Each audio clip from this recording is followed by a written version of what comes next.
Recording again, and as always, we will put the recordings on the live system. Good morning, Srida. I see you're with us this morning. That's great.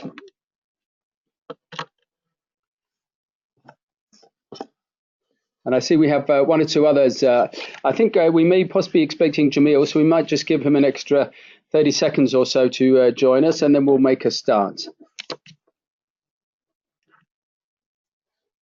I'm just going to pull up the PowerPoint presentation now.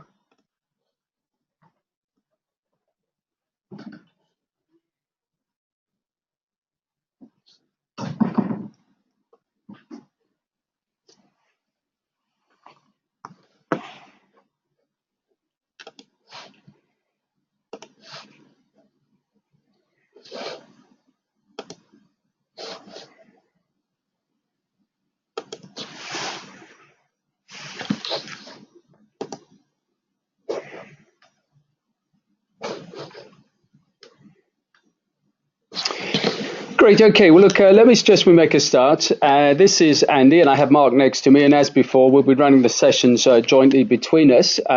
Before I make a start, let me just check to see if there are any outstanding questions or any concerns that anybody has before we start with this new session. Any questions from what we've covered so far?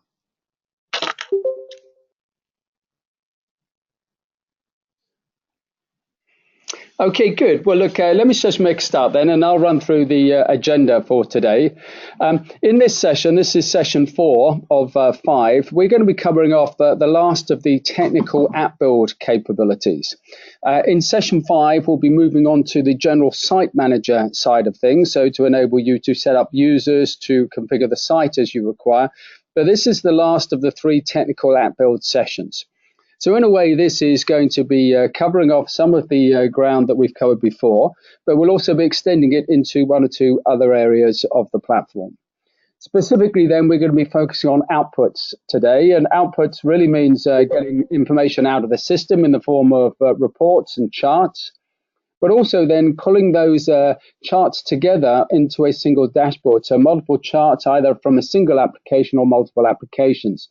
And we're seeing this as a big trend at the moment. So a lot of clients are looking to build dashboards into their solutions. And that's what really brings it to life for the executive team. We'll also look at outputs. How do we get information out and into things like Microsoft Word? So exporting data either at a record level or a report level into Word. And that could be a pre-formatted document that can also be used to share information with non-system users. And again, perhaps executives or customers or suppliers. In this session, we'll also talk about links. We'll talk about linking applications together, and we'll show you how to do that. And it's very quick and simple. But we'll also be talking about using published APIs to link the Softools platform with other systems. Now, we're not going to be doing that today, but again, we'll talk about that capability. And if you have a requirement for that, then get in touch after the session. And then we'll probably need to involve a member of the technical team to support you in that work. And then to finish off in this session, we'll be looking at some more advanced expressions, reminding you about the support site. Mark will also be covering off different field formats and formatting a field, for example, putting currency against a numeric field. And then I'll just be finishing off this particular session with some tips and advice on typical things to look for when you're building an application. So that's our proposed agenda for today. And that will conclude the formal app build capability. And then next time we'll move into Site Manager. Now, before making a start, as before, let's just have a quick refresh in terms of where we've got to. So as we've progressed throughout the 3 programs, we've been working on a risk register together. And effectively, we've taken it through 3 different stages. So now you should all have a risk application with an in-app chart, so a chart showing information at a record level, and various charts that are working at a portfolio level, so multiple record level. And we'll just have a look at 1 or 2 of those. We should be starting to think about the user experience in terms of making the application more appealing from a user perspective, using graphics, using icons, and starting to build expressions into the system in terms of automatically setting data based on other fields or other parameters. So, for example, last time in our risk register, we've set the status red if certain other values are not met. And then, as always, we've been pointing you at the support environment, so support.softtools.net, where there's a rich set of resources, tips, guidance, frequently asked questions to help, and specifically field types and expressions, where there's a whole number of those, and it's a good idea to get familiar with those different field types and expressions, again, just giving greater flexibility when building the applications. So let's just, let me now flip off the PowerPoint, and let's just have a look at where we are in terms of our applications. So I'm just going to switch now to the live site, and let's go to our home page, our welcome page. So this is our landing page on the App Studio site. And one of the things to consider as you start to think about your own applications, your own sites, is what do you want the landing page to be? Is it going to be a page like this, which is a welcome graphic, or do you want to land straight on some kind of executive dashboard? Now, if it's a dashboard, then this is something that we'll be covering off today in terms of how do you create a dashboard that's pulling information from multiple applications and presenting it on a single screen like this. If I click onto my springboard in the top left-hand corner, and I just click on master, and you'll see that, in fact, we've reclassified your applications, so it's all together in the App Builder August 17 intake. But if I click on master, that will bring up the 3 applications we've been using for the teaching process. So we've got Risk 1, Risk 2, Risk 3. From a teaching perspective, they're all the same application. It's just a gradual increase in functionality. So let's just have a quick look at Risk 3 in terms of the feature richness of the apps that we can now build. So we started off by having a single set of records in a list report. We can see now by using the filter in the top right-hand corner that we can set a default filter, in this case group by type. So again, just set a simple grouping can often bring the reports to life. We used different field types, again, to bring the reports to life. Here we've got a range field. We've got an expression to calculate the priority. So this number is calculated automatically from the probability and impact.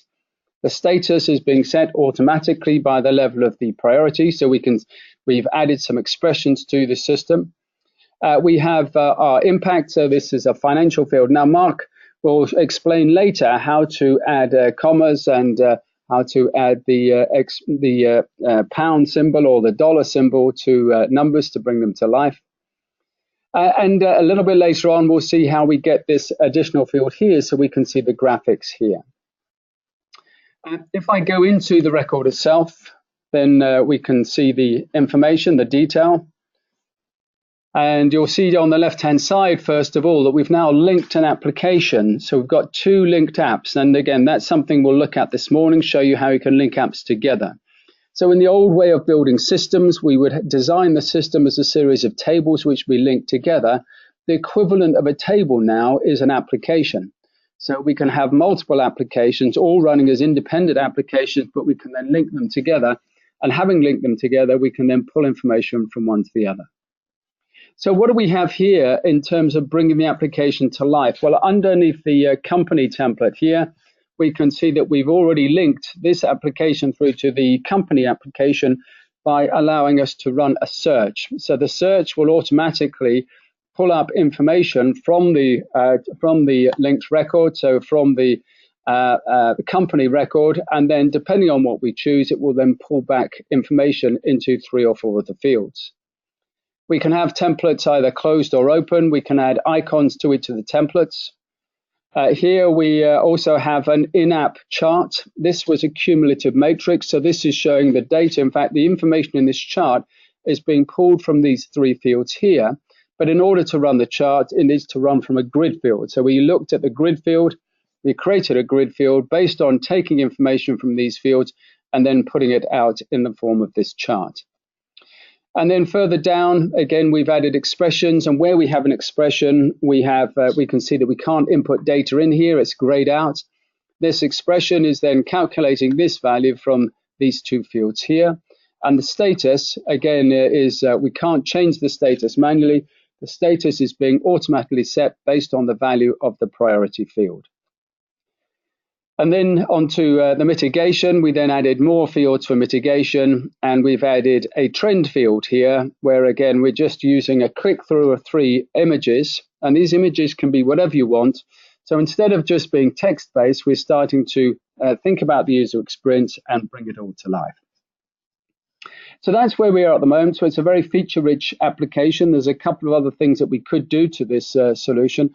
But throughout today, then, we're going to extend this one stage further. We're going to start to add more reports and charts. We're going to cover the links, and we're going to add advanced expressions, and we're going to start to format fields. One thing we haven't yet done on the applications is workflow, and workflow will be covered at the start of session 5. Great. Okay. Well, look, let me just pause there and let me just see if there are any questions or concerns at this point in time before we get on to the teaching session for today.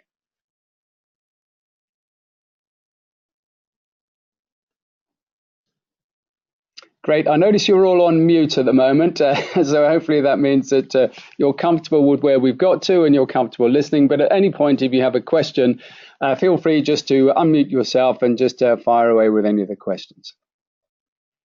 Okay, so let me just pop back to the PowerPoint and see where we've got here. And what I'm going to do is I'm going to cover off the next session. So we'll talk about this, and then I'm going to hand over to Mark to pick up on dashboarding. So there's a few things to talk about here. In fact, a number of these have already been covered off, but let's just have a look at these. So the first thing we're going to do is something that's very quick and simple, but it can make a very big difference to reports, and that's to link our in-app charts to make them visible at the report level. And then we'll look at 3 different types of report. We'll look at the matrix report, which we haven't really explored yet, the Monte Carlo that I think you've already done, and then the cumulative matrix. So again, it's just looking at different report types, different charts, and it's about getting information out and visible so it's in a usable format.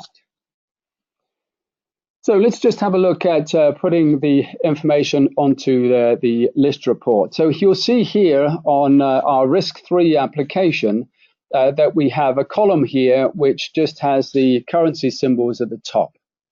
Now, that looks like a graphic, and in fact, what that graphic is, if I go into the record, so if I take my demo record here, and I go into the record, we can see we have what we call an in-app chart. So it's a chart that runs actually inside the app rather than at the portfolio level. Now, what we want to do is to be able to get that report so that we can see that chart without actually having to go into the record. And this starts to create an environment where the executive or the regular performance review board can effectively review the performance of a team or a project or a process or a risk without needing to go into the detail. So we start to get into the habit of using reports and charts to manage those performance review meetings. So that's what we want to do. So let's just have a look at how we do that. So if I now go into the application. In fact, I'm already in the application. This is my risk-3 application in App Studio. So I've logged into App Studio. I go to the reports, and you'll see this is my set of reports. Now, you'll see that from the, if I go back to my example here, we've got, in fact, 3 reports on the left-hand side, risk register, risk by type, and Monte Carlo. And we have an in-app chart here. So we'll see these here. So we've got 3 different reports plus the in-app chart here. And you'll see there are a couple of other reports here that Mark's working on. So sometimes we can work on the reports and charts and keep them hidden until you're comfortable with them. And that's what we've done here at the top. So the report I want to change then is the risk register. So let's just check that. So we go back, we can see here's the risk register. And if I go into the risk register, how have we got the chart? Well, actually, it's very, very simple. So if I go down to the list of report fields, you'll see that all I've done in order to get that chart to appear is to select that field, which is the in-app chart, the financial impact chart, and I've just added the short label to the top here. Now, the system recognizes that by its field type, so it recognizes it is, in fact, an in-app chart. It will display this symbol in the list report, and it puts the short label in terms of the currencies at the top of the column. So now all we'd have to do is when we click on any of these different chart icons, it will then render that within the report. So that's the first thing, is just bringing to life your list reports by adding graphics, icons, images, and in this case, in-app charts. Now, whilst we're looking at reports, let's have a look at one other report type, and that report type is the matrix report. Now, the matrix report is best seen here. In fact, if I go into the resources app. So you're used to now going into the resources app to find the different resources we put on the system. So just go into your applications and type resources, and you'll see it's presented as a cube. And you'll see that when you come in fact, now let me go first of all to the resource register. You'll see under the resource register, it's a list report. And the list report is grouped by one is by the different areas we're covering. So, for example, sessions 2, 3, and 4 are all about app build. We've added some useful graphics that you can use for your applications or for your template icons. And beyond that, we've also got additional resources for the onboarding, which was the initial session 1, and for session 5, which will be Site Manager. So that's the first thing, is we have our list. But if is there another way in which we can display this? Well, yes, there is, because we have resources here which are by type, but they're also classified as well by the different area. And if we put those two things together, then we create what we refer to as a knowledge cube. And this is a matrix report. We refer to it as a cube as often you can have multiple matrices together on a single application. So this is showing us how many records of this type that we find classified. Down the left-hand side is by the classification in terms of the stage of the process, and along the top is the type of resource. So that generically, we find that we add these kind of applications, so a knowledge cube or an expert resources area, to most of our client solutions. And it's just a very quick way in which users can go and find resources that might be useful, laid out in a format that reflects their learning style. But in terms of an application type, this is a matrix report. So let's just have a look at how we build the matrix report. Let's just go back into. So from here, then in App Studio, I've just popped back into App Studio, and we'll pull up the resources area. And in the resources application, we should find that we've got two different reports. And the second one is the knowledge cube. So the knowledge cube is a matrix report. Very, very quick and simple to build. So we have the knowledge cube. We can add a subtitle.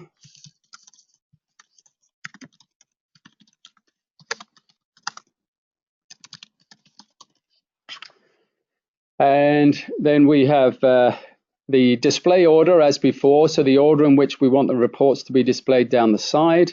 If we have many reports, we might want to group them together. So some of applications we have that. Do we want this to be the default report, which appears first when people log in? Do we want it to be hidden? So some reports are hidden if it's still a work in progress. Sometimes we want to add a base filter, and this is particularly useful when building dashboard reports. You can have the same report replicated 2 or 3 times, but perhaps the base filter would be set differently for each time. So you might have a report on line 1, line 2, and line 3. The report is built in exactly the same way, but it's just showing information from 3 different areas.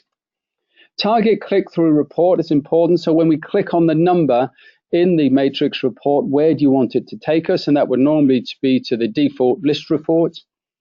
And then all we need to do is to define what we want to be the x-axis field and the y-axis field. So in both of these, we're using a drop-down or a selection field. One was for type and one was for category. And that defined then the 2 axes of type and category. The next thing we would do would be to add a cell count, the cell type, and do we want the count or details? So count is just going to show us a number in the field, but details, if we chose details, we would then want to find a field which, for example, could be to show us the expected value. So the knowledge cube could then show us overall the expected value. And last but not least, it doesn't make any sense to add any totals to the X or the Y axis to the rows or the columns. And if it does, then we can just turn that on. So again, these are just the parameters for defining the matrix report. You'll see at this point that it's not the most glamorous of reports, so it's very useful, it's very functional. It's not the most glamorous, and in the next release that'll be coming out at the end of the year, again, one of the things we'll do is to extend the options. So, for example, to allow us to have graphics or images in here to really turn it into a very user-centric report. So, again, very functional, very useful, not necessarily the prettiest of reports, but certainly something to bear in mind when you're building applications. Now, are there any questions on the matrix report at this point?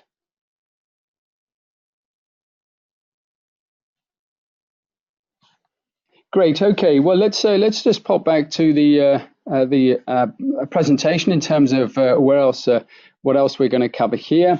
So at this point, we also should be comfortable adding other chart types. And I think you've all now had a go at building the Monte Carlo, but there are something like a dozen different report types, and they're all variations on a theme. So you choose the report type, whatever it is, and then you just follow the guidance either on the screen or in the support area to build your reports. The cumulative matrix, you've already used this when you built your in-app chart at the last session, and the Monte Carlo is obviously at a portfolio level. Good. Okay. Well, look, I'm going to pause at this point in time and hand over to Mark to pick up on outputs in terms of dashboards and reporting, which is really just pulling this together. But any quick questions before I hand over to Mark? Andy, one quick question here. Is there a simple way to clone a report or clone an app before we make modifications? Yeah, that's a good question, George. The answer to that is that at this point, there's no way of copying a report, although that is on our to-do list. So we have quite a few things on our to-do list. But there's no way of copying the report, but there is a way of copying an app. So at any point, if you want to effectively start from an existing application that you've built, then all you need to do is just to send us through a request using the support at softools.net, and one of the team here will simply copy it onto the site that you need. So, for example, if you wanted to copy the work you've done here onto your own site, then that takes us about 15, 20 seconds to do that. But at the moment, it's still something that we do at our end. But yeah, that's no problem at all. But report copy, it's on our to-do list, and we will get round to it at some point. All right. Thanks, Andy. Okay. Anybody else got any questions at this point in time? Okay. Well, look, let me just now hand over to Mark. That Mark is on the system as me.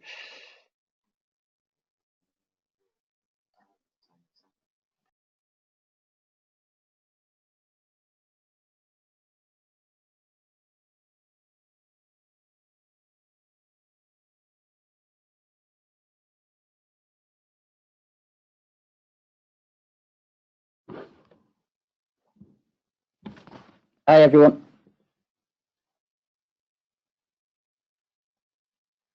Hi, Mark. Hiya. Okay, so there's a few areas that we'll cover today. There's reporting, linked applications, expressions, and field formats. So if we start off with the outputs, one of them that we'll cover is a dashboard. So what we mean by a dashboard is a way of displaying multiple reports all on one page. So what Andy showed you before, can I just check, can everyone see my screen?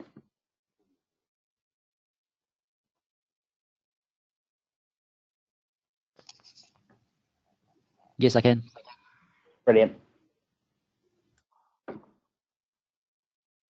So we have here, this is at homepage level, we have an executive dashboard. What I'm going to run through with you now is how to build a dashboard at app level. So if we go to our risk app,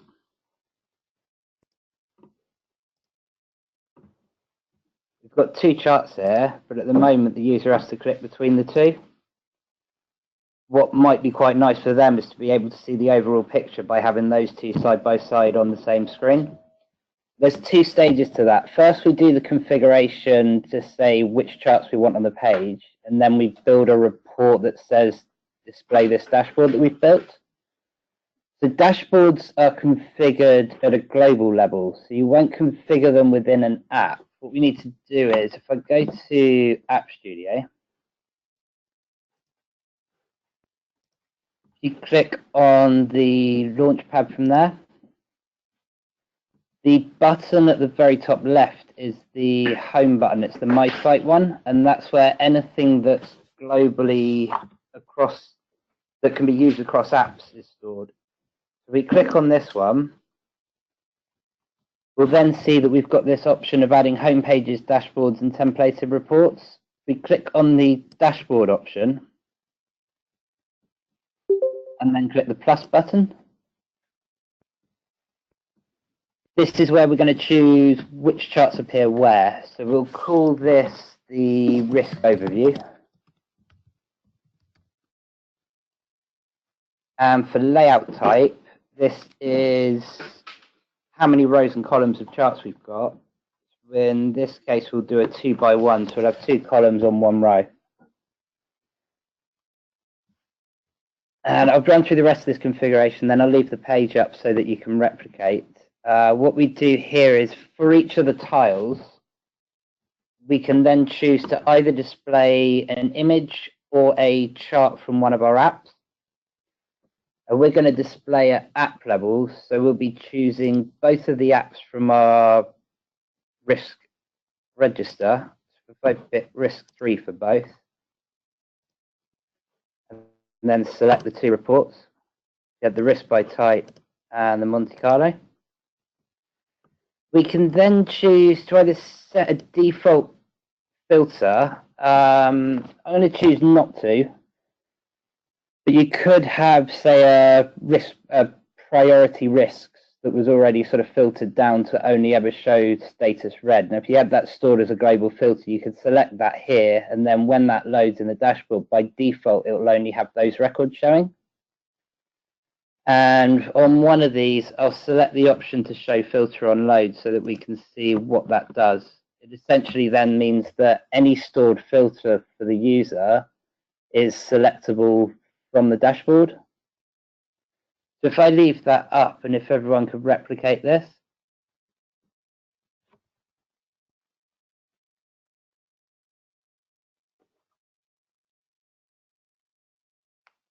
Let me know if you've got any questions as you're filling it in.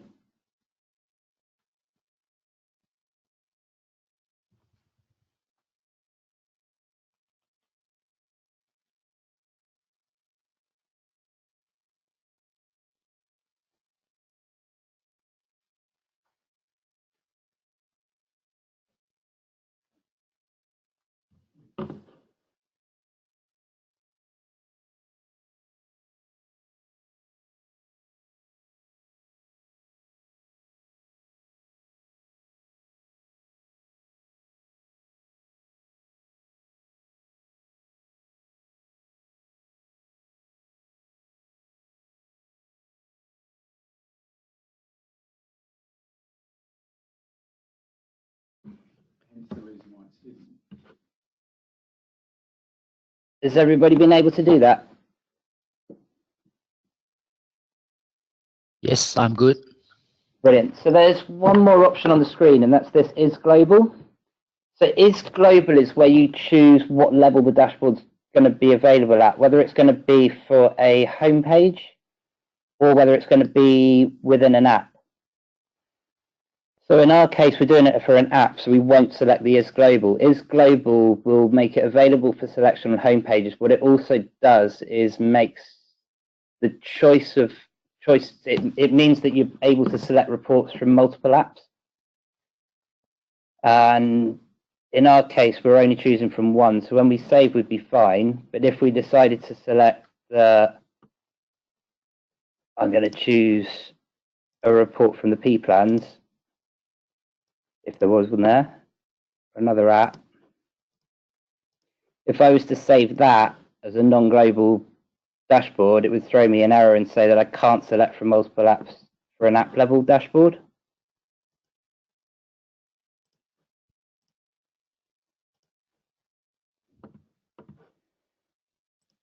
If you click the tick at the top right, okay, I've already used that identifier. So what we'll do is, if you could put your name before the identifier.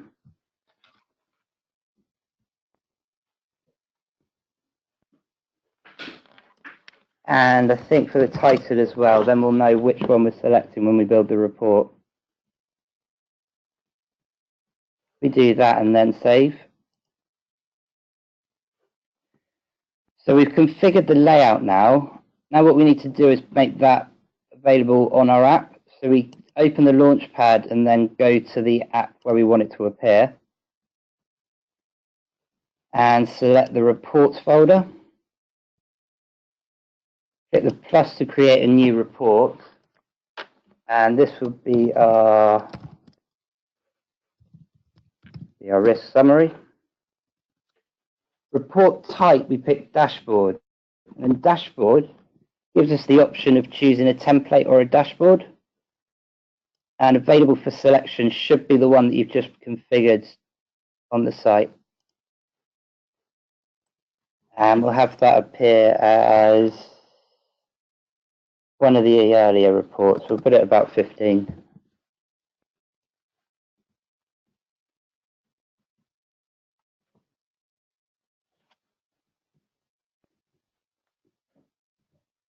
If you could do that as well, and then once you've been able to do that, click the tick at the top right.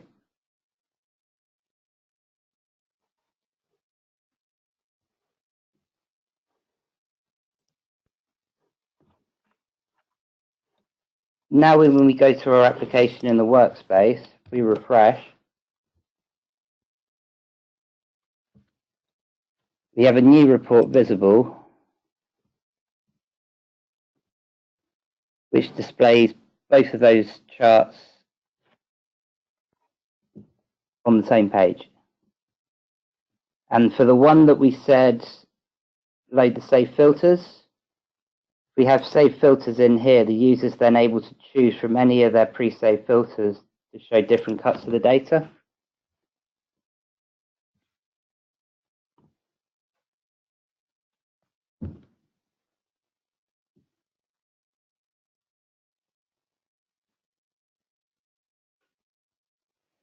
So that covers the app level dashboard. Does anybody have any questions on what they're able to do in terms of configuring these?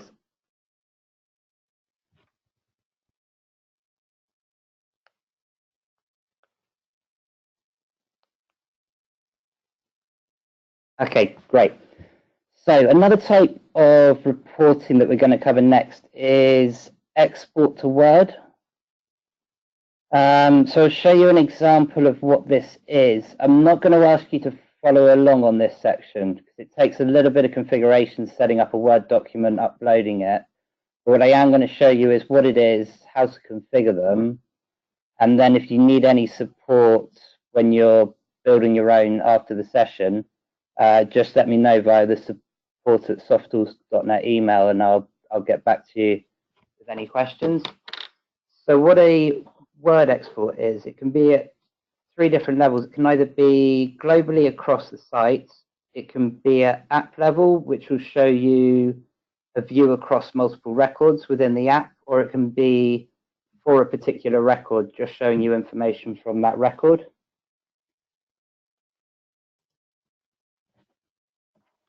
If I open our demo risk item, under the feature menu, which is the 3-dot menu, you have the option of export. And one of the options in export is templated report. And this is the Word document. We select the document that we want and then click the tick, and that will start our download. We then click to download it to our machine. And if I open that report, what it's done is take the values from fields in the record and place those into a pre-formatted Word export that we've created. And different fields will export differently. So you can see the escalate, that was a bit field, so that will come out as a tick. We can export the chart. The multi-state status field will come out as a status.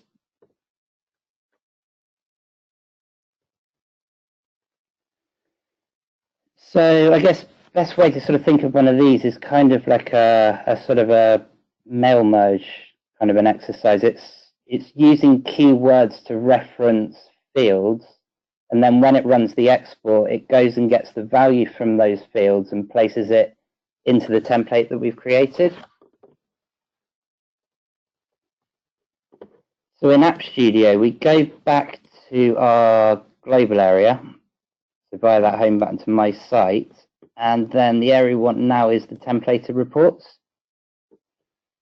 So the one that we added for this is our risk register Word export. If I open that up, there's a few configuration options up front. So we need to give it a title. That's what's going to appear when we go to select it, when we're choosing which Word export. Obviously, it needs an identifier for the system. That's not going to appear to the user, so just make it something that's logical for yourselves. We do need to set the subtype. So the subtype is where we set which of those three levels this report's going to appear at, whether it's going to be a global one across apps, whether it's going to be across multiple records within an app, which would be app level, or in our case, we're putting out data from a single record, so it's a record subtype. We then select which app it's relevant to. We won't be setting the user system default. User system default would be to override the option that appears in the selection. So if I go back and go to the point where we went to get the export, under the templated reports in the list, there's this default report option. We could replace that with the report that we're building, but on the basis that we may have multiple, I'll leave default as it is. Default will give you a similar view to as on screen.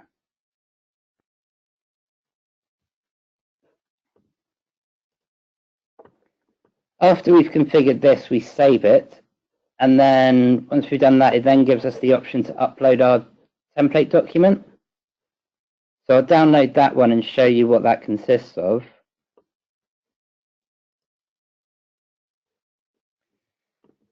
So we've got a pre-structured Word document. It will support near enough all of the features that Word offers. Once you've got the layout that you like, so it may be best to actually sort of take an existing report, if there's one that exists, and then go back over it and replace it with the keywords to get the values from the fields. To do that, we've used the app field keyword reference. So what we do is we put at field, and then in brackets we put the ID of the field that we want to get the value from. Now at record level, this is the most common way, the most common keyword that's used. Another one that we've used in this report is an app page break reference.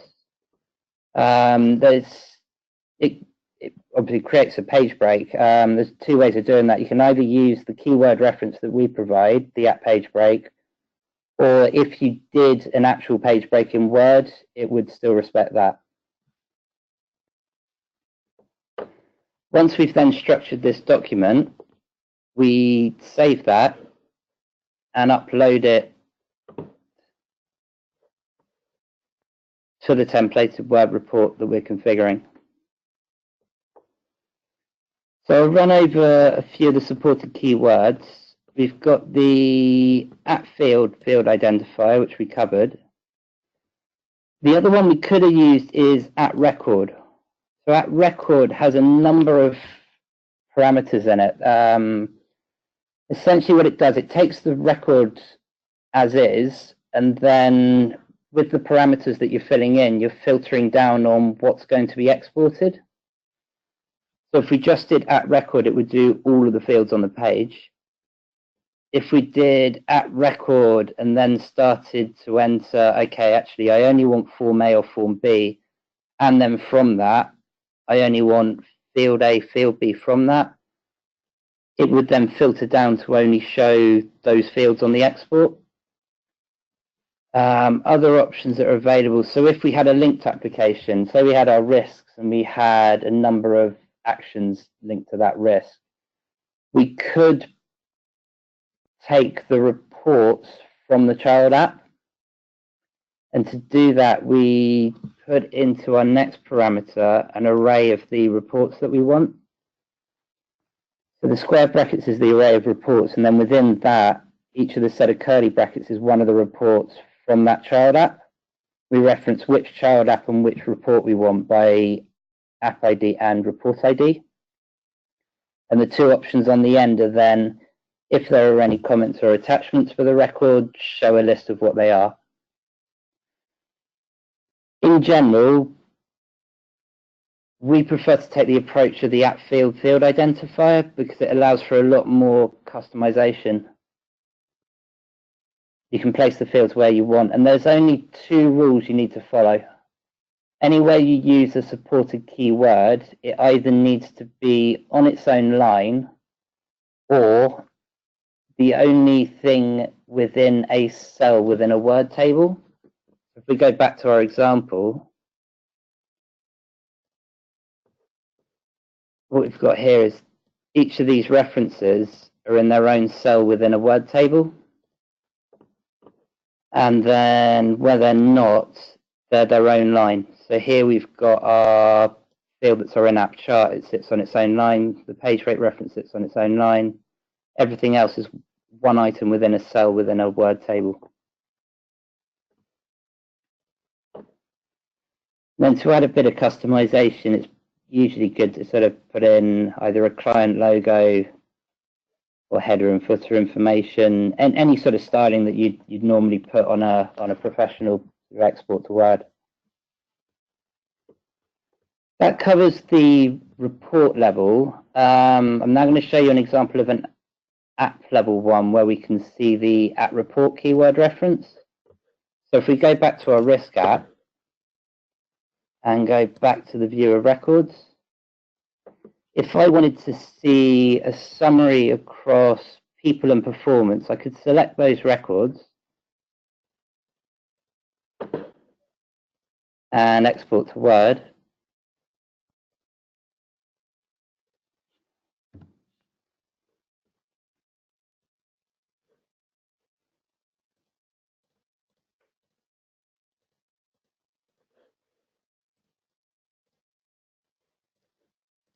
And when I select Word this time, it gives me a different list of reports. So we've uploaded a template for the risk overview. Exporting that,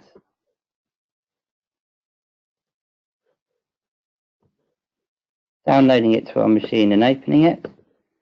We've got the risk by type just for the records that I selected. We've got the Monte Carlo profile across just the records that we selected. And then we've decided to list the risks as well. And all of these use the same keyword reference to do it. So if I get the template for that export,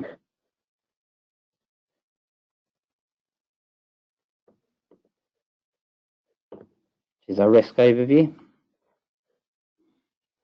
you'll notice here what we've done is we set the subtype to app rather than record to make it available at the app report level.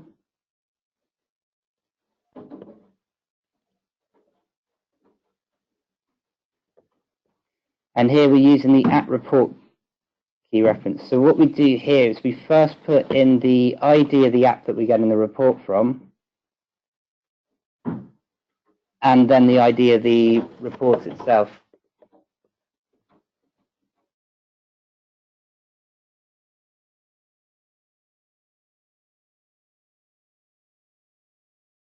So that's how we can configure a couple of reports. The last thing I cover up is just the extra parameters in here. So at report, you see we've got 3 other parameters on there. The middle one is to be able to set a filter string on it. Now to do this, you copy and paste the filter string from the URL, and that will then force which records are going to be in the export. The last 2 are for setting a width and height on it. So you could set it to 300 by 200 pixel. That's all we're going to cover on the Word export today. Does anyone have any questions on what they're able to do?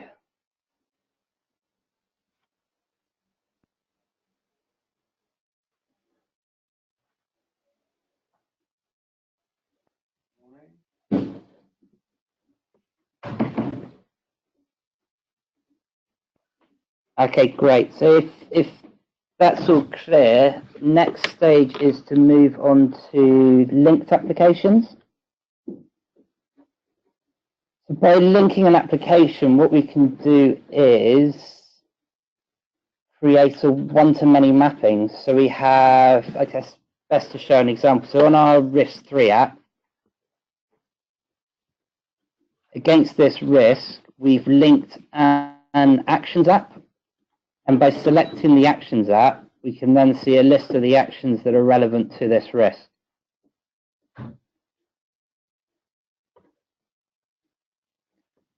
To configure this, if you'd like to go to App Studio and via the Launchpad, select the app that you're working on and click on Integrate. This is where we set up the app links. So if we get to this point and click on Add an Item, I'll run through the options that we've got available here. So we select which app we want to link.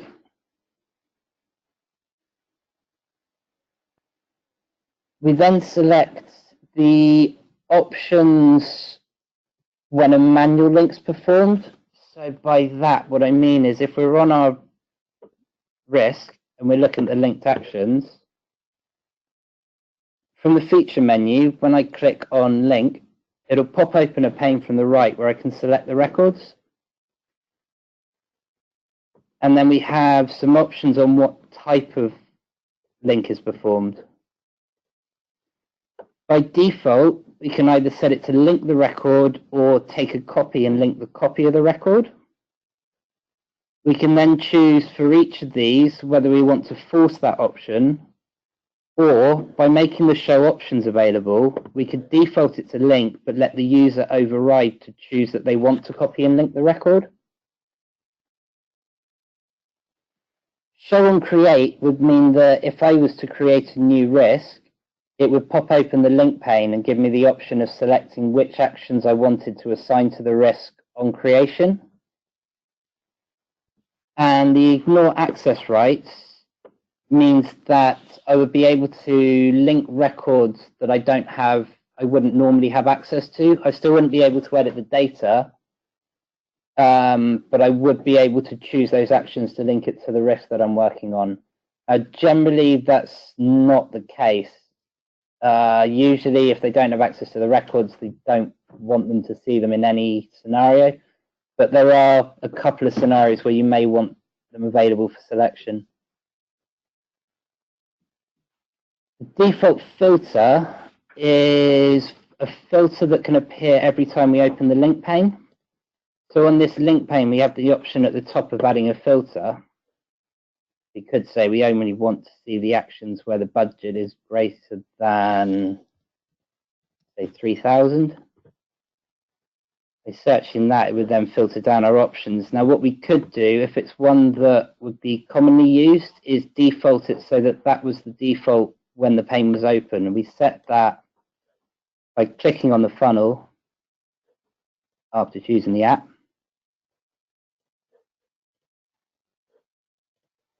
And it'll pop open a pane where we can add the filter criteria that we want.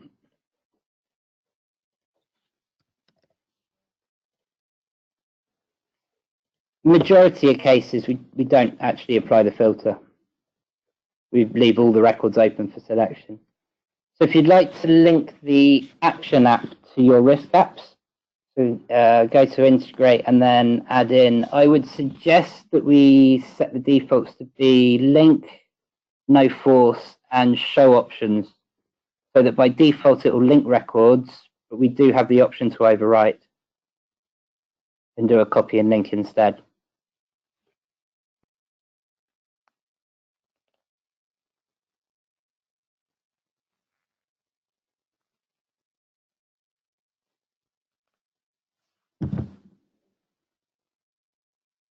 Does that all make sense to everyone, or does anyone want me to recap over any of that?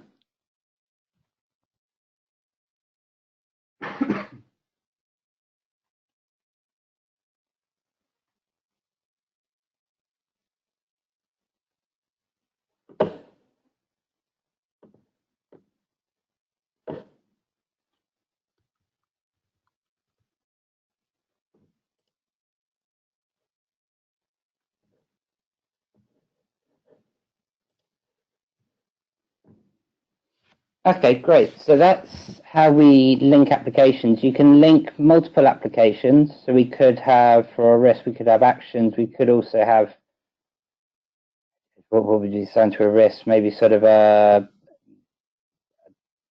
KPI tracker, check we're on track with our risk. And any sort of app where you could have multiple instances of it that all relate to the parent that we're in, to our risk.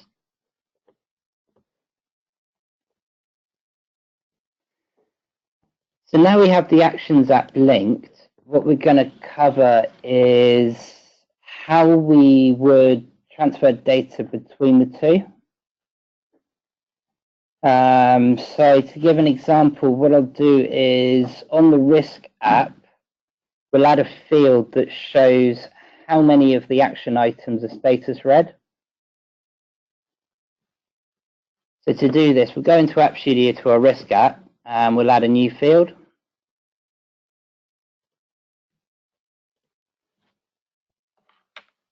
We can call this status read actions. It's going to be a count, so it's going to be numeric, so we'll pick number.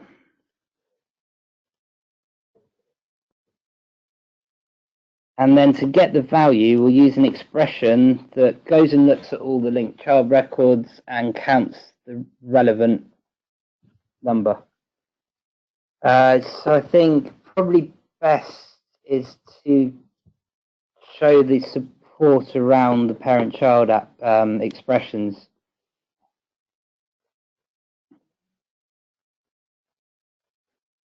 We come back to expressions article here.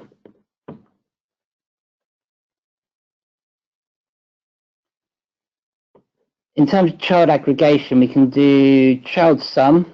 So if we had maybe a number of hours effort against each action, we could count those up and have a total effort required on our risk. That would be a sum. We can do a count, which gives sort of the number of records, which is the one we'll do, to give a count of the number of read actions. We could do an average.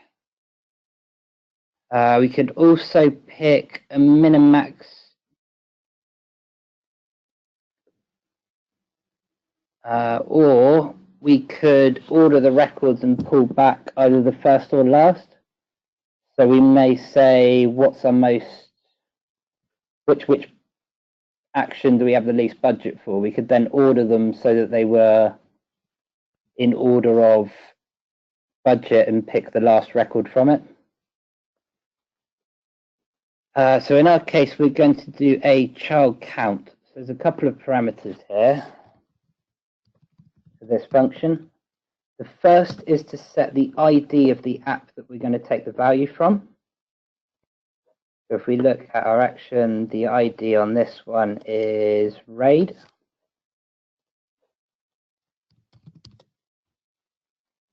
Then we're going to apply our filter. So our filter is narrowing down to only the actions that are status read. And to do this, to use a particular format. we need to, first of all, single quote the parameter. Then our filter is going to sit within curly brackets. And what we're going to do is we're going to say we want where status. If I go to my action app, I need to get the ID of the status field. Now, I'm going to show you a little shortcut here.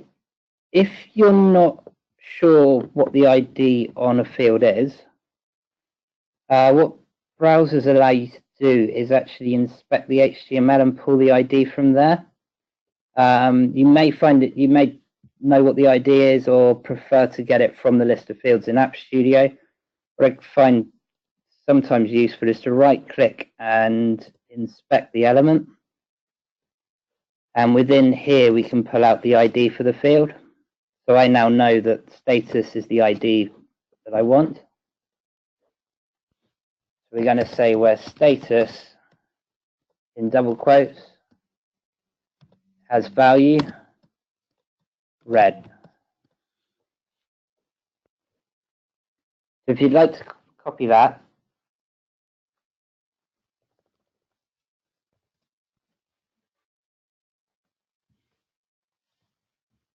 and not forgetting to close the function.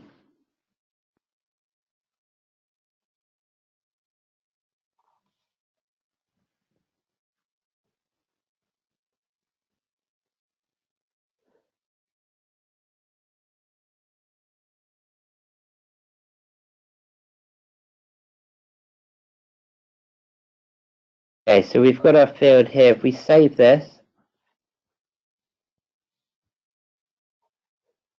and place that field into our app, see where we want it to appear.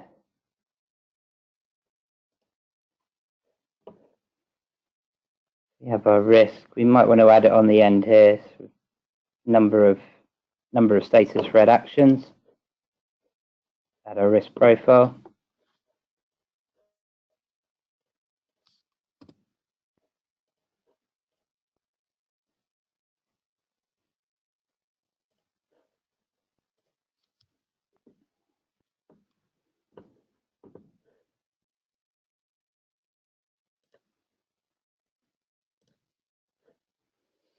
And then if we refresh, we should see that field appear.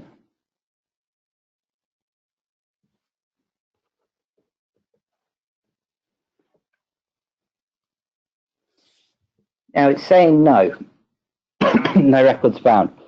Reason for that is we've just added the expression, it hasn't run on our existing risk. So in order to get that to run, we need to save the risk. Because it's a child aggregation expression, it will run on every save of the record. So if I were to make a change here,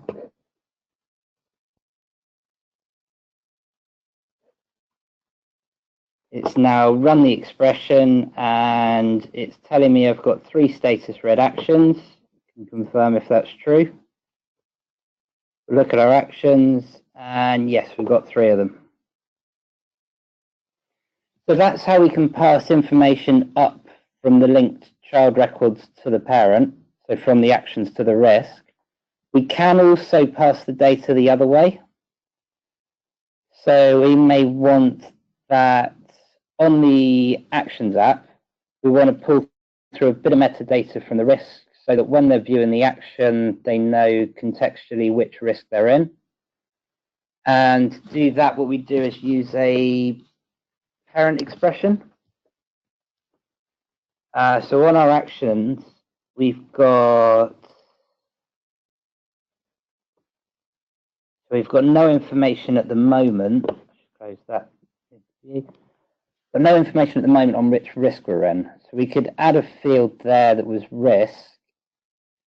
Let's do that. So you won't be able to follow this along, but I'll show you the process because you won't have access to the Actions app. But I'll run through the stages.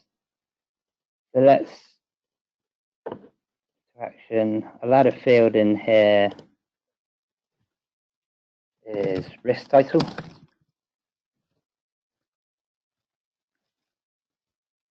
Text. Then for the expression, what we're going to do is it's similar to how we would reference the field. So I'll try and build it up in a way that's logical. First, what we do is we get the ID from the parent. So on our risk, we've got title here and ID title. But because it's from the parent app, what we add within the square brackets is parent doc to the start. That will say, go and find which record I'm linked to and pull the title through from there. What we also want to do is account for the scenario where there is no parent record. To do that, we take advantage of the isNull function. So we put the isNull function on the front. The first parameter is what we're going to try to do, which is go and get the value from the parent. Then we'll add a second parameter which says, if I can't find a parent, set it to the value no parent or no risk. No associated risk, might make sense there.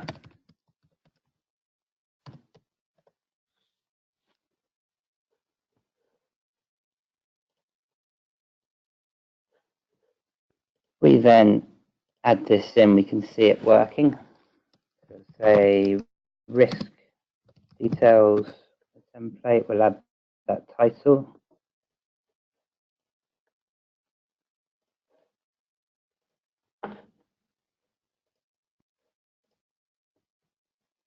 Paste that into a form.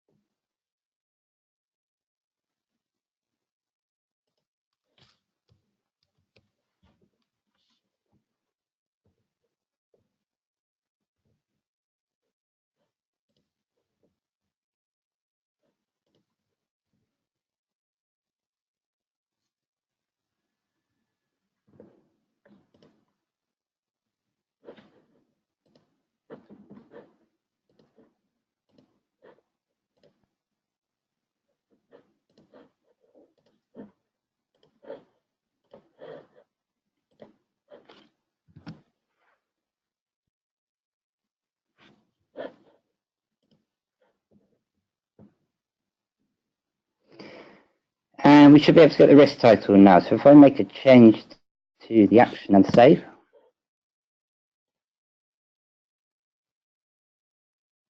it's gone to look at which risk it was associated to and put the title in there. So now contextually, when we're looking at our action, we know which risk we're looking at the action for. So that covers the basics of linking up applications on the platform and passing data between them. Does anyone have any questions on the capability?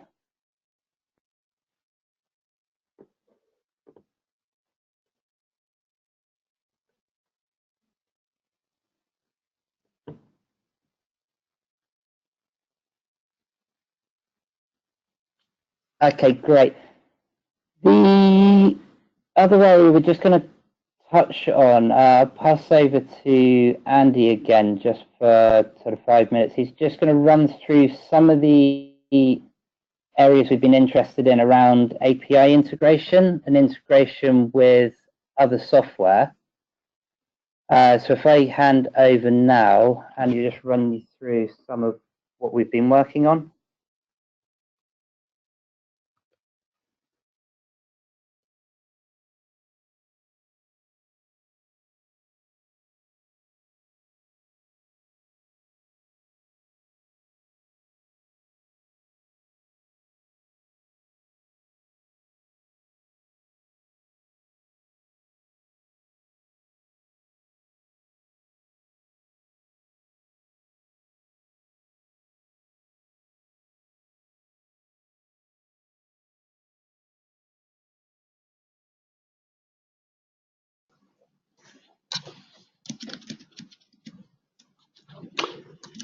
Great. Thanks very much, Mark. Can everybody hear me okay?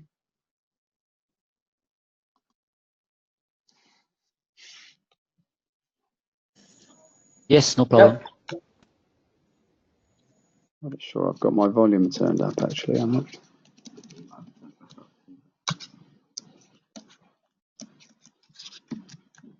No, not have a fan lock on.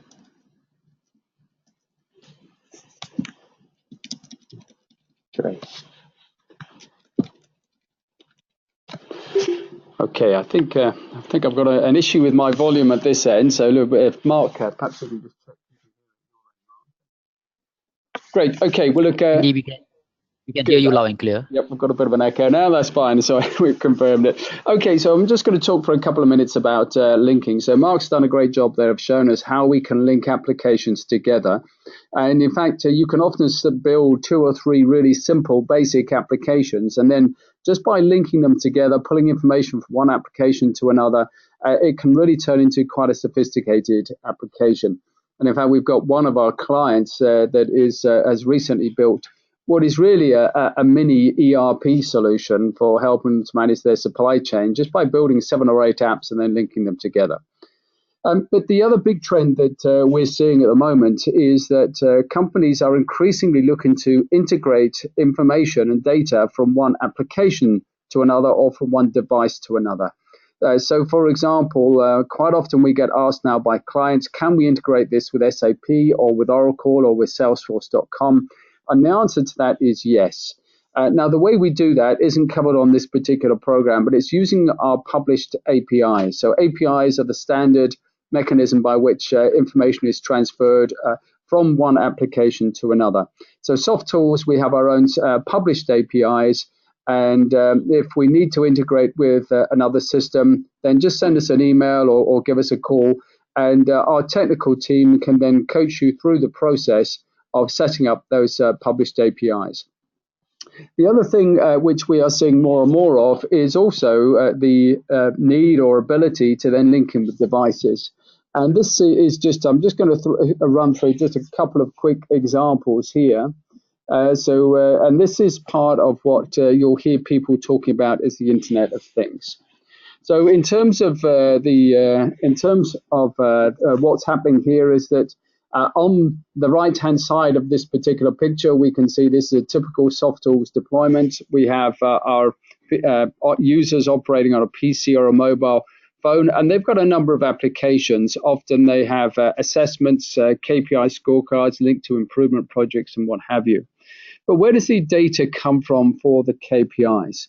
Well, sometimes that will come from manual input into the system, but often companies are now saying, well, why can't we get data feeding directly from production lines, for example, which can then feed into what's referred to as an IoT hub, so an Internet of Things hub, where data, millions and millions and millions of data points are captured on a daily basis in a system. And this would be typical, for example, of Coca-Cola. So Coca-Cola with thousands of production lines around the world, the more tightly they can monitor and control their production lines, the better. So now we find with the Internet of Things, this information is now available to us. And whilst we won't necessarily take 100% of the data, we can in fact link into these IoT hubs using our APIs to then extract and pull aggregate data into the Softools platform. So, for example, we could pull the performance data from the end of the shift. So we don't necessarily want thousands of bits of data, but at the end of the shift, we just perhaps pull 3 bits of data. What was the throughput? What was the downtime? And which machines were causing the biggest problems? So both of those linking into complex systems such as Oracle or SAP, or linking into smart devices, both of those are accessible and available.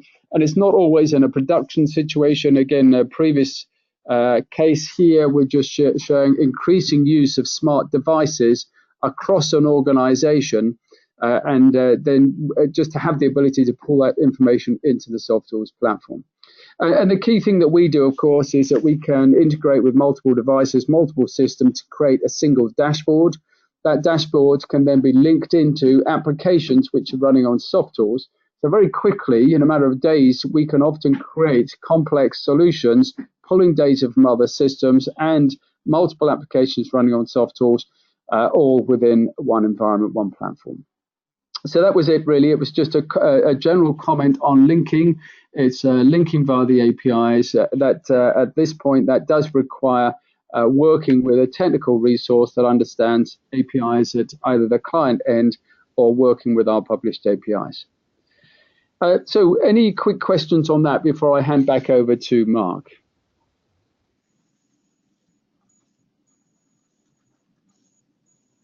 Okay, yeah.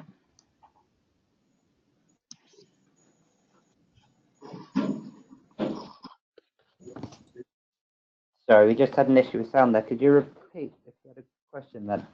I don't know. I think we're okay.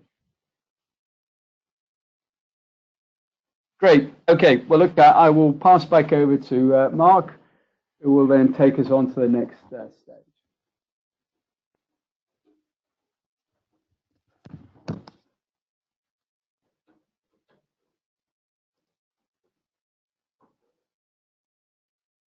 Hi, everyone. Are you able to hear me again and see my screen?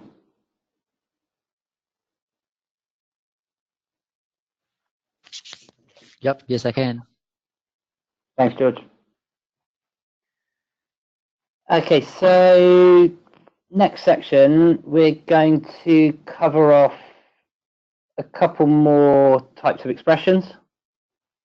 There'll be the system field functions. What these do is take data from the record that we store and expose it in fields that you've created. So that could be the user who last updated a record. It could be when a record was created. If we go to our support area and see the options we've got available, these come under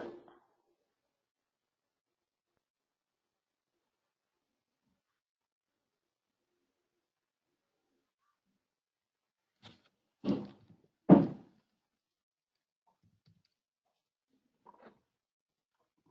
section here. So we can say who created it, when it was created, when it was updated, and who it was updated by. We come to our risk app.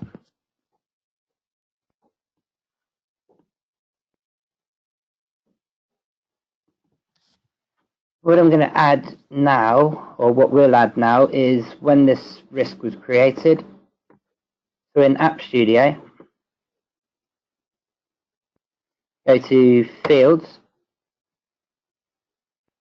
add a new field, and have this as the date created. It'll be a date field. And the expression to get the value will be to say created date, open close bracket, to show it's a function.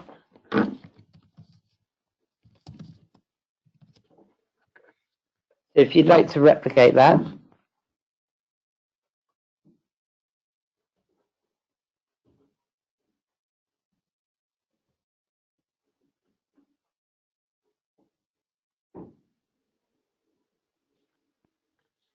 and now we'll save this field.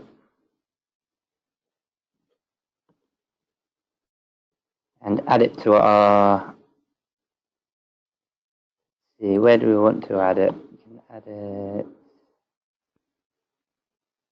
let's add it to our mitigation. We'll put it down here on when the risk was created. We'll keep this date as sort of a target mitigation date. And then we'll use those two dates in a data expression. So I'll place it down there for now.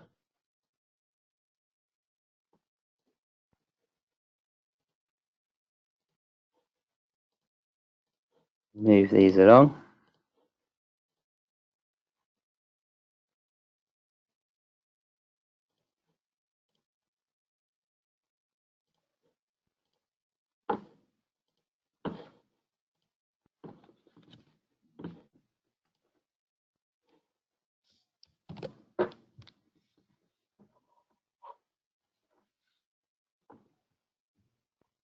Now we can see we've got the date created down here. If I make a change to the record so that that expression runs,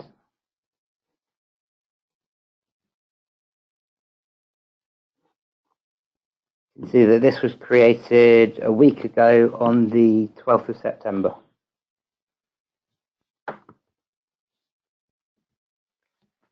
So that's how we can get information that's stored on the record by the system and expose it through fields that we create and place on the record. What we'll do now is cover a date function.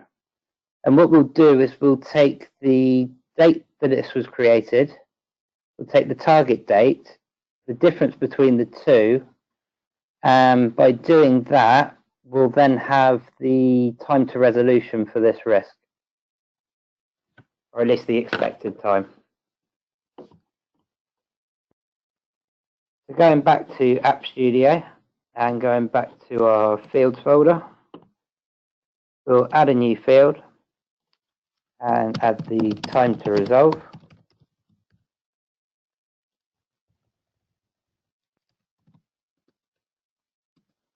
This will be numeric, so we'll set it to a number field.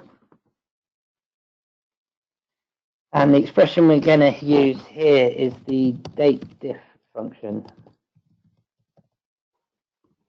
We look in our support area.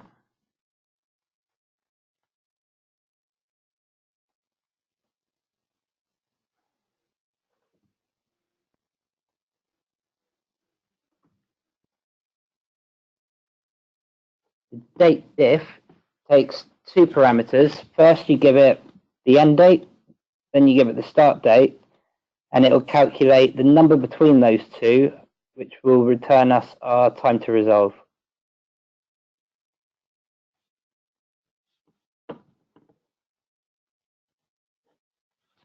So over here, we've got our end date and start date.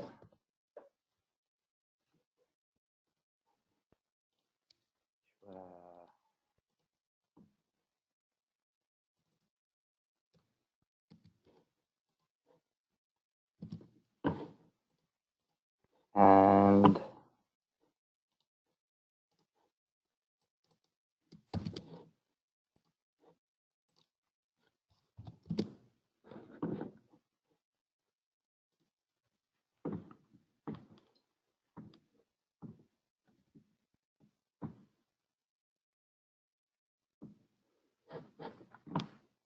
sorry, I'll open that one back up so you can see it.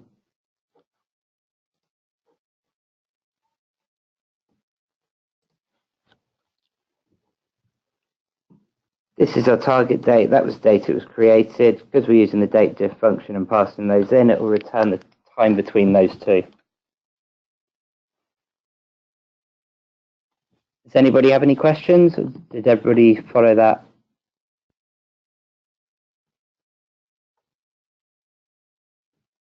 Good. So having done that, what we do now is we save the field. We'll add that to our template.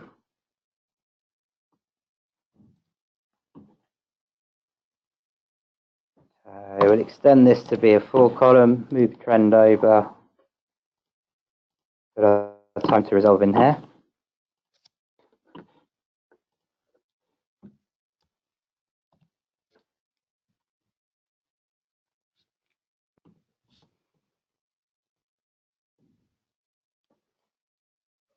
And let's say we've just resolved it today.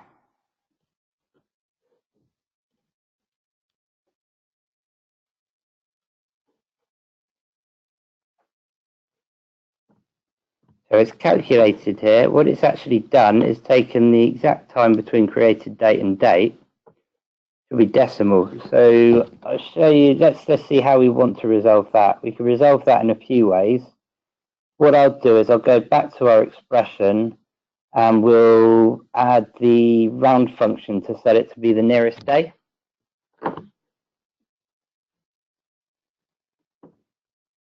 We find our field time to resolve. We could add to this one is add round. First parameter is what we're going to round, and the second parameter is to how many decimal places.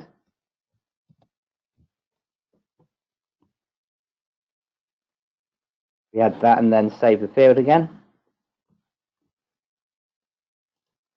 This time, let's say we actually plan to do it tomorrow.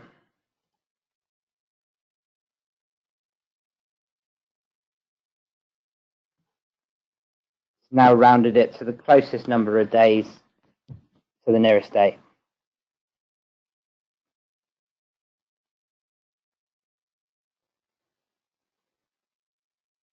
Great, so that covers a few more expressions that we can use to automate the process. The last area that we're going to cover on this call today is around format strings. And by this, we could say I have numeric data or I have dates, but I want to force what output that's going to appear as. So if we start off with a numeric value, let's take the expected financial impact.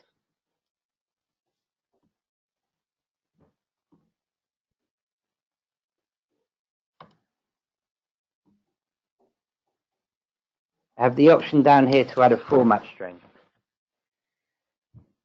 So what do I know? How do I know what to put in there? What we do again is go to our support area, and if we look at the articles under fields, how to add a format string to a date or number. In here, we've got all the different inputs that we can give to format the number as we would like it. So they all take kind of a similar approach. It's curly brackets, 0 colon, and then something after. The 0 colon in curly brackets essentially means go and get the value. And the second part, the N2 or the F1, is saying which format to return it in. And I'll run through what some of these are. So N is numeric, which means it will be comma separated. And the 2 there is the number of decimal places to return it to. F is for fixed places. So it's similar to number in the sense that you can define how many decimals you want it to, but it won't comma separate the number. Other formats which don't generally get used but are available, you could return a scientific number using E. We could return general, which is a cross. It will take the more compact of fixed point or scientific. Again, it's not one that's commonly used, but it is available. We do have the option of doing currency. I'm going to show you currency in a slightly different way. We could do the OC, but the C is taking the default culture for the format, and we'll always set it to dollars. Now, if that's what you want, that's great. But if you did want something else, so in this example, we'll show you how to set it to pounds. We have to take a slightly different approach. And the other option is to set a percentage and how many decimals to. The percentage takes the approach of number, so it will comma separate. What we're going to do is use the number format. So we're taking this from above, but what we can do, because it's referenced in the curly brackets, at that point it will go and get the value and return the format we want. Around that, we can also add other text. So going back to our example here, if we wanted to set this to pounds, comma separated as a number, put in what we want, and then when we want to go and get the value, we then say go and get value and return it as a number, 2 decimal places.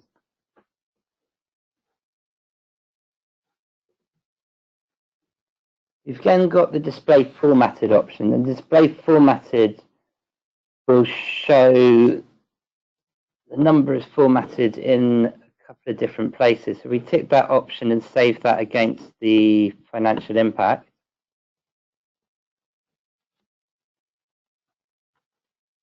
And update the value so it adds the format string.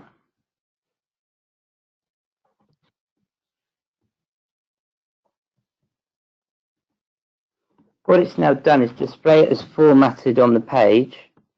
This will also display it as formatted within the report. The value is updated. display formatted is showing the formatted value in the record.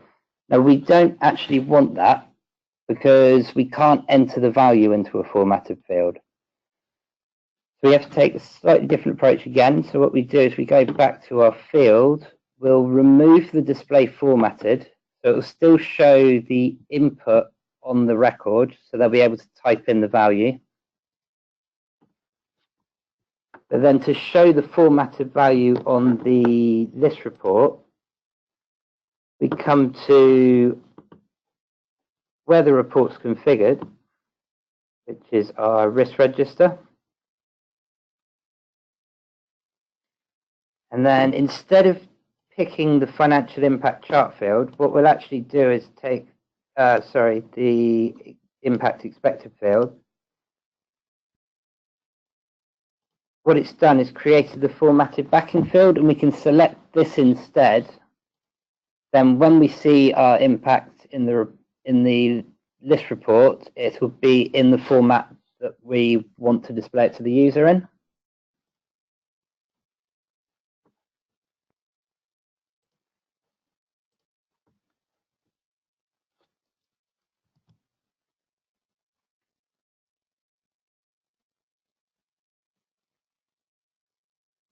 You can see it's taken the different value there, and as we update across the different records and the formatted backing value gets populated, they'll start to come through into the report.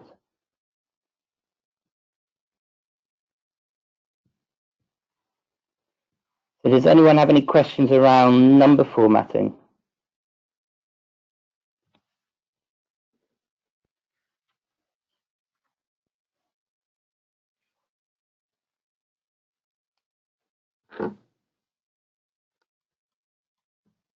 Okay, great.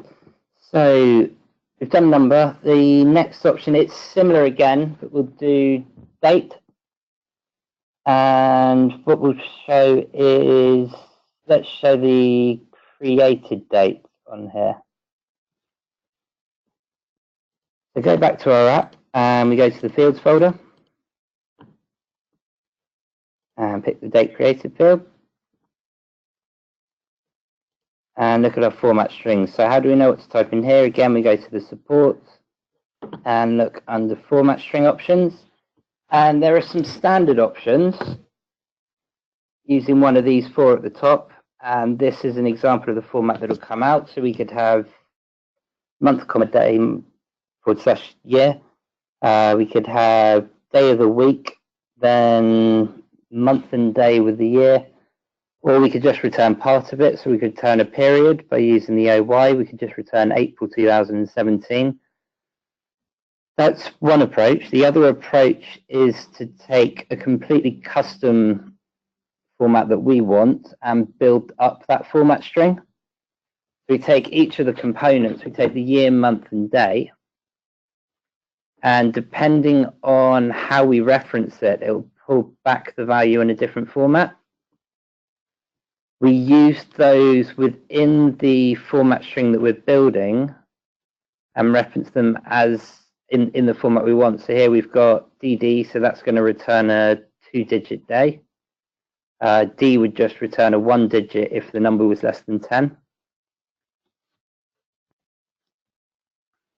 And again, what we can do is take the format string and place it in, but also place text around it.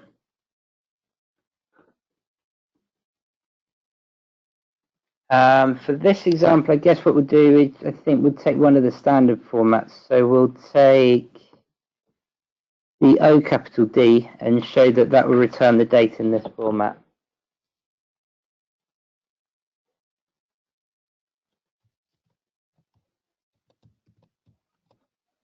In our format string here. Because this field takes its value from an expression, we never need to input a value into it. We can display the formatted version on the record, so we will tick display formatted for this one.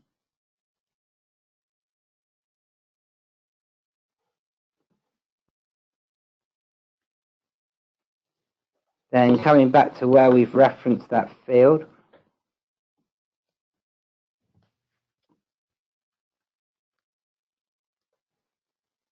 And saving the record.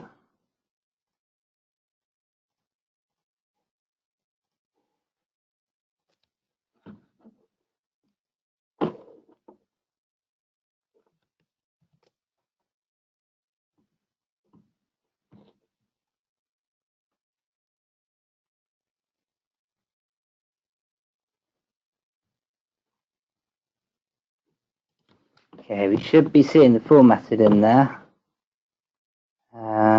Let me check.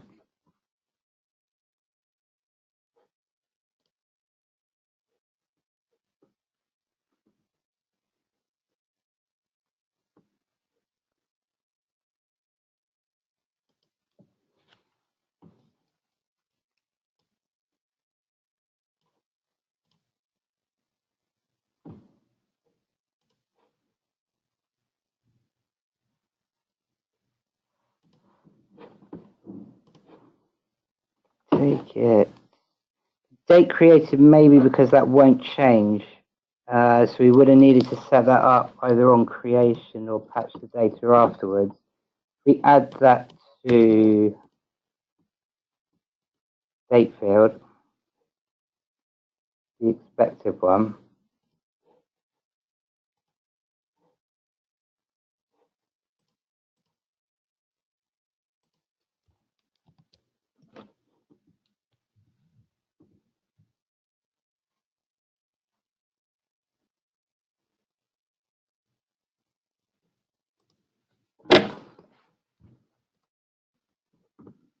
Looks like that might be an issue I need to report. If you just bear with me one moment, try and get it shown for you. We explicitly choose the formatted version of those dates.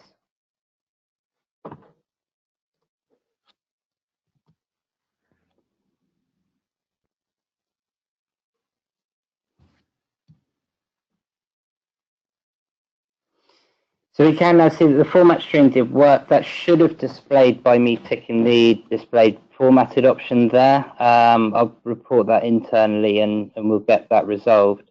But in the meantime, if you did what I did and explicitly choose the underscore formatted, it will show the data in that place on the template. So that covers off format strings. Does anyone have any questions?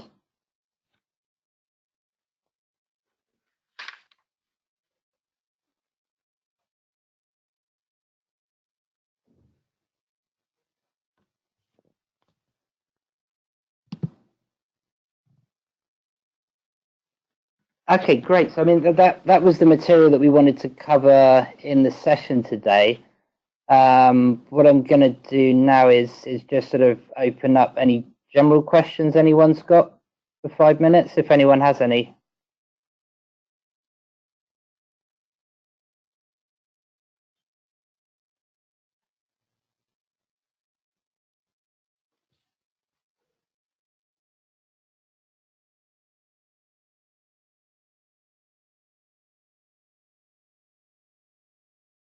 In that case, I'll hand back over to Andy and he'll run through some of the process tips for building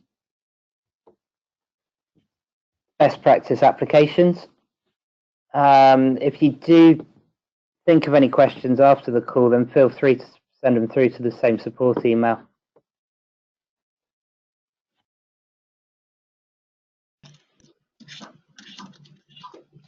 So Mark, you might just...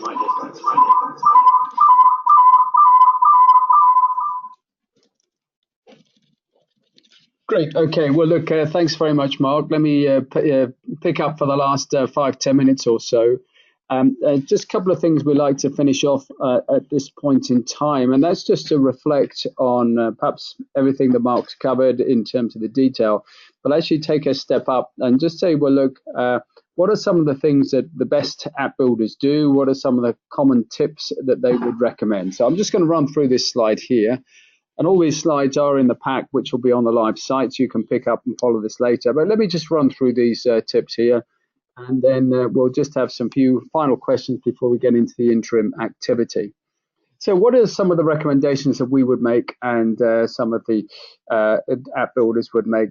Well, we've broken this into 3 different areas. In fact, let me just see if I can pause that. We seem to have a build on that slide. So the first thing is in terms of outputs.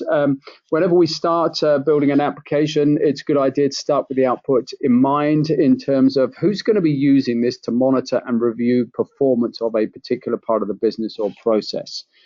So that's the starting point. What are the reports, graphics, charts that we need to create? And of course, by defining the reports, that also in turn then defines, well, what information do we need to capture in order to drive those reports? The second is to really bring those reports to life. The more engaging, the more useful, informative the reports can be, charts and reports, then the more the executive team and the more the management team of the business are going to get engaged. We really want the application not just to be used by users to help them to manage their activities on a day-to-day basis, but really it's got to drive performance. It's got to help to drive operational excellence across the business. And finally, under the outputs area, it is to think about the prioritization of the list reports. So you might create a list report which has 10 bits of data, but just recognize that increasingly people are using mobile devices, and it might be a tablet or it might be a smartphone, and therefore the order that the columns are dropped off the screen as the screen gets smaller, it's very important. So if they're on a mobile, what do you want them to see? So once you've built your application, once you've built the reports, always test it on a mobile environment. So just recognize they may not be mobile workers, but increasingly people are working in a very flexible way. In terms of inputs, ensure your template reflects good process. Often we are handed bits of Excel paper or scribbles on a bit of paper, or it might be an established process, but as an application builder, the best app builders actually are comfortable challenging the basic process, because the apps we build reflect a business process. We're reflecting the risk management process that we've built over the last 3 sessions. Who's in charge of this? Does it reflect best practice? And if it doesn't, then feel comfortable challenging and suggesting alternative ways of running the process before we lock it in using the application. And certainly the template and the layout needs to reflect whatever is considered best practice. In terms of field names, a logical naming convention, it doesn't really matter for a risk management app. You've only got perhaps 10, 15, 20 fields, but some of the applications you might be building could be 200, 300, 400 fields. There is no limit. And obviously, once you get into those kind of numbers, some kind of logical naming convention is going to make it much, much easier to build the app and certainly to update the application. Perhaps think about starting each field name with the form or the template that it's going to sit on. But again, just think that through before starting, as obviously once the field name is set, it can't then be changed. And likewise, in terms of bringing the application to life, it's not just about boxes and text on forms. It's actually getting much, much more graphical, much more visual in terms of the way the applications work. So if we can, instead of using a text box, if we can use a selection field, that helps. Instead of using a selection field, can we turn it into an image list? So again, clicking through images or choosing from images, you can create some very exciting and graphical applications. Again, always thinking about how it would render in a mobile environment. And for each of the fields, it's typically a good idea just to look at the different parameters for each of the field types and just think through, well, what validation in terms of maximum or minimum values or type of values do you want to put on there? And that helps to ensure the quality of the data coming in is consistent with what you need to use it for. And I think the last thing about inputs is I know it takes time and it's the last thing we want to do, but just taking a bit of time to write informative, helpful text, help information at the template level can make a massive difference to users and particularly new users. And of course, remember something we covered in session 2, which was all of your help information can be translated into different languages. And so even though perhaps you're creating an application where the business language is perhaps English or another language, then just allowing the user to see the help information in their local language can make a big difference in terms of usability. So that's really about designing the reports. So it's a report-first mentality. It's a mobile-first mentality. It's about getting inputs in, so it brings it to life. It's graphical. Then what about validation? Once you've built your app, then how do you know if it's any good? Well, number of things to do. One is to validate with different stakeholder groups. So that's certainly with the executive sponsor, but it's also with the user community themselves, the local manager, perhaps the technical community. Test your application with real data. So always put dummy data in just to see how usable it is, how it presents in terms of reports. But before you go live, get some historic data and then just import that into the system using the import-export routine and just to validate that it's still operating at speed as intended. On the system, so the first tab in the App Studio is the overview, which has the app build checklist in. So check to make sure you haven't got any status red items there. And where you've got a status amber, is that okay? So it could be a hidden field, in which case it's fine, but just use that as a quick checklist. A couple of other things to think about as you think about the application itself. Also think about who's going to be using it, how are they going to be using it, but how are you going to govern it? So every application should be reviewed at least once a year, if not more often than that. So there will be changes or updates or improvements that might want to be made. But who's going to decide what improvements are appropriate, acceptable, who's going to implement them, when are they going to be implemented? And as you do that, any change you make to the application should also reflect the core process or the process map that you may have created when you were scoping out the application with your client. A couple of other things here. Again, look to build the app into users' ways of working. Again, one of the questions from all users is how am I going to use this? When am I going to use it? What fields do I need to fill in? So again, try to make that as seamless and intuitive as possible. And if you do need to make changes to the apps, and that is always the case, probably once a quarter, there will be improvements and changes. And then just think about the impact on the user. So maybe you need to update the help information. You may need to pre-warn them that it's going to happen. And I think last but not least, in our experience, applications such as these business process applications are built by subject matter experts. And as such, you are experts, you're comfortable with complexity, you're comfortable with very comprehensive applications, but a lot of users aren't. So again, typically we find that once the initial app is live, then you may want to simplify it, and simplify it again. So typically the simpler, the better for the application in terms of usability. So I think that's just a quick whirlwind tour of some quick tips, thoughts in terms of the app build process. Any other quick questions you've got at this point in time before we think about our interim activity?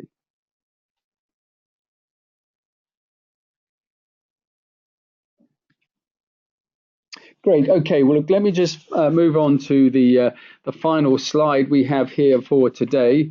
And that is just to say, well, look, what are our recommended interim activities between now and the next session?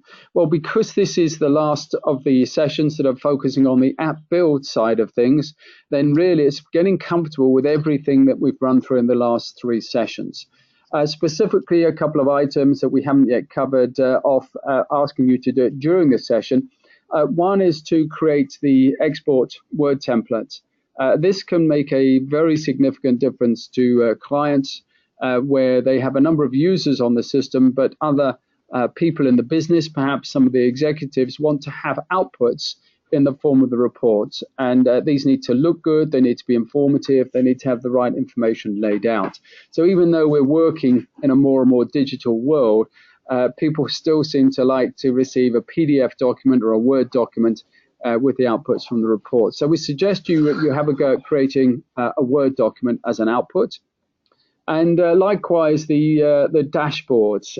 Dashboards are going onto every site that we're building nowadays. And I think that's great, because what it means is, in order to build a dashboard, we've got to really understand what it is the executive team are going to be using the system for at those monthly review meetings. So suggest that you have a go at building a 2x3 dashboard, but please use your own name for the homepage, so that you can, when you log in, you see it on the left-hand side, and then after the program's finished, you'll know which ones to delete. And as before, again, spend some time on the support site, review the field types, expressions, dashboards, and home pages. Mark's covered a lot of ground today in terms of the different types of field and what's possible. And the only way to really master that is to practice, practice, and practice, but also to get some feedback. So as you do that, any questions, just send us an email at support@softools.net, and we'll pick that up and we'll get back to you. That's it for today. In a week's time, the last of the formal sessions, we're going to switch the focus. We're going to be focusing much more on setting up the site, managing the site, but we will also pick up on workflow. And that's one way in which you can, again, bring the application to life and build it into people's ways of working. So thanks again for your time. We've got a week till our last session together, formal session together. Please get stuck in, but if you've got any questions at all, then send them through via email. But any other final quick questions or concerns from today? Andrew, a quick question. Yeah. On the slide where you have shown about devices integrating into the systems, right? Yes. It will be through the published APIs. Yes. So the data that's being published out from the devices, I mean, probably the records it's huge, because it's real time and a lot, right? Yes. So does it go through something like an IoT hub, like Azure IoT hub, where it's filtered and then subsequently taken and pushed into Softools platform? Yeah, that's correct. So as you rightly say, as organizations are installing devices, smart devices across their production lines, they may have hundreds of devices which are capturing minute by minute information. So you could have millions of data points on a daily basis. Now, in order to manage that, companies are installing these large flexible databases, which are referred to as IoT hubs. They were originally intended just to be a flexible way of capturing temporary data, which would then be deleted perhaps the next day or the next week. But increasingly, they are keeping that data so that they can then mine it. And in the future, they will use some of the emerging machine learning capability to analyze it to gain insights. And for us, what we're going to be doing is we will just take an aggregated data. So it might be, for example, at the end of each day or at the end of each shift, we might just pull 3 or 4 key bits of data from each of the lines. So it may be it's generating perhaps 100 or so additional records on a daily basis. Right. And what about any alerts or triggers that needs to go into the system? Can they be pushed in on a real-time basis? Yeah, so we'll pick this up at the start of the final session where we talk about workflow. So workflow will be used to look at any deviations or any exceptions or any warning that says this is a problem or this is an escalation. And we can then use workflow to drive notifications, which could be on the system real time, or it could be via SMS or email, for example. Sure, thank you. Great. Okay. Thanks, Jamil. It's a good question. Any other quick questions at this point in time? Great. Okay. Well, look, thanks very much, everybody. Sridhar, we'll see you shortly, and everybody else, so we'll see you in a week's time. Okay. Thanks, guys.